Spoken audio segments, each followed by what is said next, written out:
Hello ka-remarkable! For today's video, samahan niyo naman akong kumpuniin ang Cat 3 ni Max. At i-unbox na rin itong binili kong wooden sheets na gagamitin ko for the repair.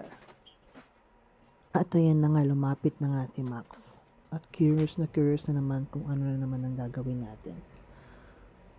At ito na nga, hinahagilap ko na yung mga gagamitin ko para sa repair. So ayan, meron tayong martilyo. At ang mga pako. Ayan po. Nasira po ni Ulan. Ayan na nga po. Inikot-ikot ko na yan para tanggalin isa-isa yung mga yung tawag dyan. Basta tinatanggal ko na yan. And pinaikot-ikot ko lang. Parang ikaw, pinaikot-ikot niya. Ito, pinaikot-ikot ko ng pinaikot-ikot kaya lang hindi pala siya double-sided na screw. So, kailangan kong gumamit ng screwdriver ata to. Ayan na, natanggal natin yung pangalawa. At kailangan natin tanggalin ngayon ng bahay ampunan. Hindi. Pinakabahay niya. So, yan, ikot-ikot lang din. Yung parang ikaw, pinaikot lang din niya. Tanggal na yung pangatlo. Yan. Sige, tatanggalin natin yung pinaka second base na i-need nating i-fix. Okay? Ayan, dahil mo palang kalat. Ayan na nga, tinatanggal ko na yung kalat. At yan si Max nilalaro yung mga screw.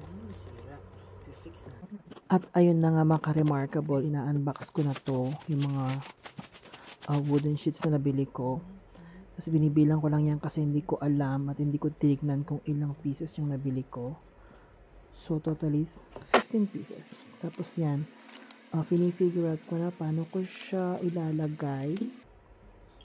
Ayun, na-figure out ko na. Bilis, no? Tapos pala, yung mga ginamit kong pako na yan, bigay lang yan. Lumipat ako dito sa Morakabat. So, medyo mahaba siya. Pinupuk-puk ko lang, pero hindi ko siya pwedeng isagad hanggang sa dulo kasi yung sharp, yung side na sharp niya is mapupunta dun sa base na tinatapakan ni Max. So, yan.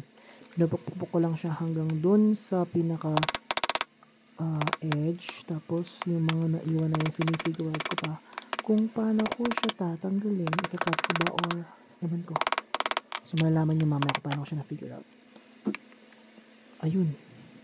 Ayan na nga, binalik ko kasi meron pala siyang butas doon na kailangan kong lagyan para mailagay ko yung double-sided screw. Ginawa ko lang, nagmark ako dun sa hole, dun sa mismong pundasyon nung Cat 3. Tapos yan, in-improvise ko lang siya kasi wala naman akong gagamitin na driller. So yan, pukpuk lang, tapos luwag-luwag lang. And then finally, napasok ko na yung pinaka double-sided screw. O diba, mga ka-remarkable. Improvise lang. Yan, tapos lalapatan ko lang siya ulit. Puk lang. Ayun, automatic. Naputol. Ayan, nasolve na yung problema ko. Naputol na yung mga pako. Ayan, naputol na sila. Pang pinupuk ko at gagawin ko din sa kabila. Ayan na nga. Ayan, see? Ngayon pala ako nakakita ng pako na ganito na napuputol as per ng size na gusto mo.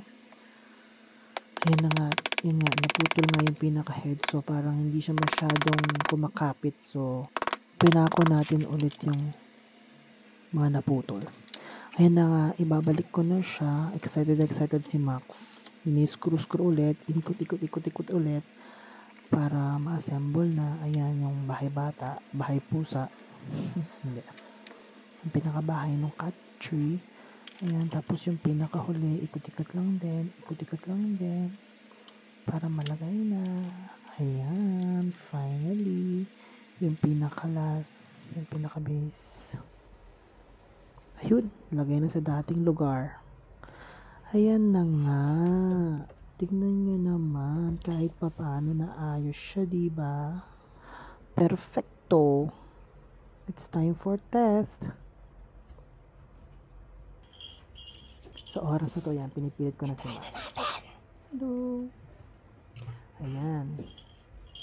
inulit-ulit lang natin siyang ilagay dun sa part na inayos natin kasi hindi naman siya ganun ka stable, pero okay naman siya kasi okay naman dun sa weight ni Max. So, kettlebells. Good job! Thank you. A few moments later, ayan na po siya. At tinry na niya. Nagkusa na po siyang pumunta dyan. Nagka-curious siguro bakit ko siya pinapapunta kanina dyan. Ayun na po. Maraming salamat po sa panonood. Paalam!